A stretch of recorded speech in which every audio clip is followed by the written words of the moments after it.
A system built to punish or protect. Imagine this. A man shares custody of his child. He picks them up from school, packs lunch, takes them to appointments, loves them deeply. He's a real father, not just a weekend visitor. But still, every month the court says, send the check. What? Because even though he's present, he's not the primary. Or maybe he just makes more money. So now he's not a co-parent. He's a wallet. Child support, a system built to protect children, has become, for many, a source of punishment. And here's the real question. Should child support be based on income or on parenting time? Because if both parents are active, involved, and responsible, why is one still forced to pay? This isn't about deadbeat dads. It's about present fathers being treated like they're absent. It's about fairness. And it's time we talked about it, uncomfortable or not. How child support actually works and who it favors. Most people don't know the math behind child support. It's not just about love. It's not about time spent. It's about money. The formulas vary by state or country. But here's the core idea. The parent who earns more pays more. Even if they split time 50-50. Even if both parents are active. Even if the child wants to live with both equally. The higher earner? Cut the check. The logic is income equalization. Meaning, the child should have the same lifestyle in both homes. But here's the problem. That turns child support into a lifestyle subsidy, not a childcare necessity. If I'm taking care of my kid half the time, feeding them, clothing them, driving them, parenting them, why do I have to bankroll someone else's household too? Is that still child support? Or adult support through the back door? Now, yes, there are cases where one parent is clearly absent. That's what the system was made for. But when the system refuses to adjust for modern parenting, when men or women who co-parent daily are still being taxed like they're invisible, that's not justice. That's laziness dressed up in legalese. And the ones who suffer most? The kids caught in the middle. Fathers with 50-50 custody, still treated like ATM machines. You'd think being present would matter. You'd think that showing up, daily, would count for something. But in the eyes of the system, presence doesn't pay. Paper does. Meet Jeremiah. He fought for shared custody. He got it. 50-50 split. But because he made more money than his ex, he still pays $1,200 a month in child support. For a kid he already houses, feeds, and raises half the time. I don't mind supporting my son, he says. But I'm not supporting my son. I'm supporting her. Or Calvin, who has his daughter 5 days a week. But because his ex technically has legal primary custody, he's still required to pay nearly half his paycheck. And when he fell behind during COVID, they suspended his license. How does that help the child? The system has become a punishment machine. One that doesn't care about parenting time, just tax brackets. And it's not just about men. In some cases, mothers who earn more face the same issue. But overwhelmingly, it's fathers feeling the sting. And that sting is breaking men emotionally, financially, and sometimes spiritually. This isn't about skipping responsibility. It's about honoring equity in parenting. Because if both parents are raising the child, why is only one of them being charged like a visitor? Fairness or forced responsibility? Who is the system actually helping? Child support is supposed to protect children. That's the point. But somewhere along the line, it became a game of penalizing parents, not supporting children.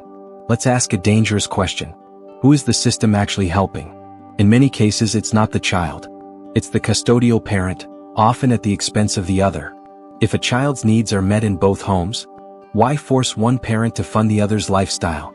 Some argue, well, the child shouldn't suffer just because one parent is richer. But is that an excuse to ignore shared time and shared care? When you turn child support into income redistribution, you take love out of the equation and make it about leverage. And when people feel used, the real victim is the child. Because now parenting becomes a transaction, not a bond. You've got fathers asking, why am I breaking my back, buying clothes, paying for school supplies, and still writing a check every month to someone who doesn't even do more than me? And the courts shrug. Because fairness isn't profitable. Simplicity is. The easier route is to tax the parent with more money, not examine the true division of parenting labor. But if we're serious about justice, we need to redesign the system based on parenting time and effort, not just income. When child support becomes weaponized, let's get real. Child support isn't always about the child. Sometimes it's about control, about bitterness, about one parent punishing the other through the courts. It starts with a breakup. A marriage ends. A relationship collapses. Emotions run high. And suddenly, child support isn't about diapers and food anymore. It's a tool. To hurt. To dominate. To say, "You'll pay, one way or another." We've seen it happen. One parent blocks visitation out of spite, but cashes the check every month. One parent lies about income to increase the payout, while the other drowns trying to stay afloat. The child becomes a pawn in a cold war, used for leverage, manipulated emotionally, and worst of all, the courts often allow it, because the system is overworked, underfunded, so it takes the easy route.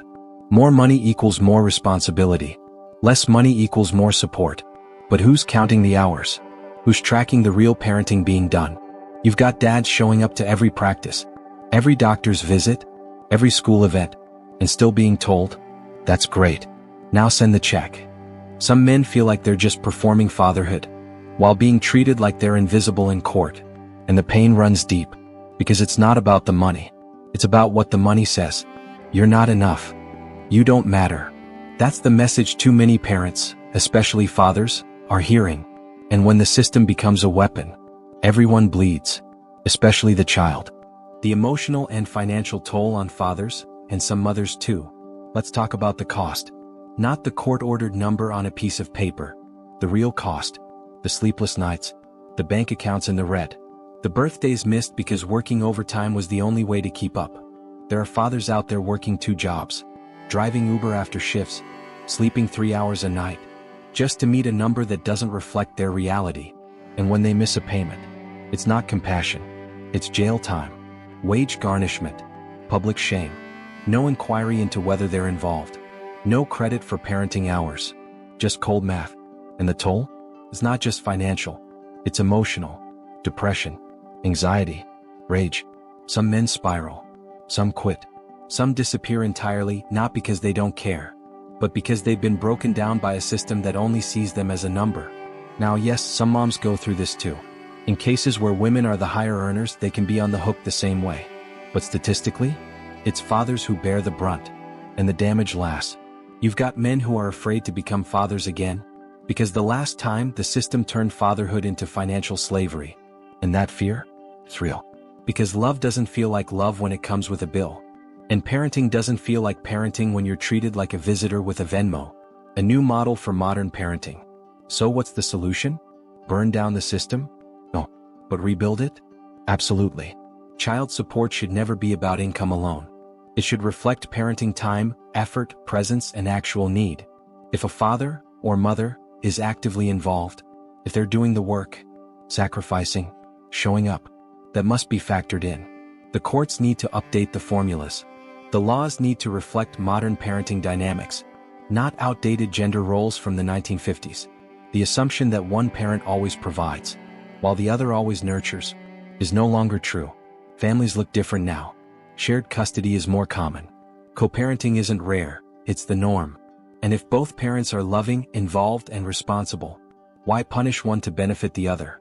This isn't about avoiding responsibility. It's about aligning financial expectations with parental reality.